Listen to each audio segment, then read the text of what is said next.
ის მოვლენა, რომ ეს 10 პუნქტიანი მოთხოვნების სია დონალდ ტრამპმა მიიღო განსახილველად და განაცხადა, რომ ეს შეიძლება იყოს სამუშაო დოკუმენტი შემდგომში სამშვიდობო შეთანხმების მისაღწევად, ეს უკვე ნიშნავს გარკვეულწილად მარცხის აღიარებას, გამომდინარე იქიდან, რომ ალბათ გახსოვთ, როგორ დაიწყო ეს კონფლიქტი, მთავარი მიზანი აქ იყო ირანში ხელისუფლების ცვლილება, პოლიტიკური სისტემის ჩამოშლა და მაქსიმუმ როგორც ირანის დღევანდელი სახელმწიფოს დეზინტეგრაცია. ნახეთ, ასე ვთქვათ, პირველი დღის მოვლენებიც, როდესაც მოკლეს აიათოლა ალი ხამენეი, ლიდერშიპი, სხვადასხვა სამხედრო პირები, შემდგომ იყო ალი ლარიჯანის მკვლელობა,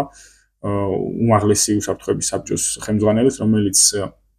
არაფორმალური მართველი იყო ამ შემთხვევაში ირანის უსაფრთხოების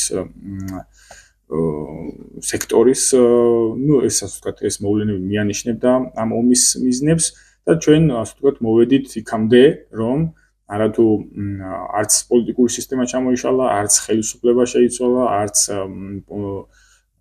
ირანის დეზინტეგრაციული პროცესები არ დაწყებულა. მეტნაკლებად ბუნებრივია სამხედრო შესაძლებლობებს, რესურსებს მიადგაზიანი, ეს გარდაუვალი იყო, ახლა შეერთებულ შტატებთან წინააღმდეგობაში შეუძლებელია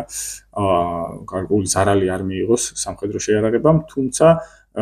წინააღმდეგობის რესურსი სამხედრო თვალსაზრისით ბუნებრივია ირანს დარჩა გულისხმობ ბალისტიკური რაკეტებისა და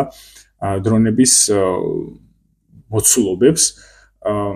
და ასე ვთქვათ, ტოტალური კაპიტულაციიდან მოვედით იქამდე, რომ შეერთებულმა შტატებმა მიიღო ირანის მოთხოვნები, რომელიც საკმაოდ კრიტიკული არის შეერთებული შტატებისთვის, ახლა ამ 10 პუნქტიდან თითქმის აბსოლუტური უმრავლესობა, ალბათ ომის დაწყებამდე შეიძლება ვთქვათ, რომ სიცილადაც არ ეყოფოდათ თეთრ სახლში.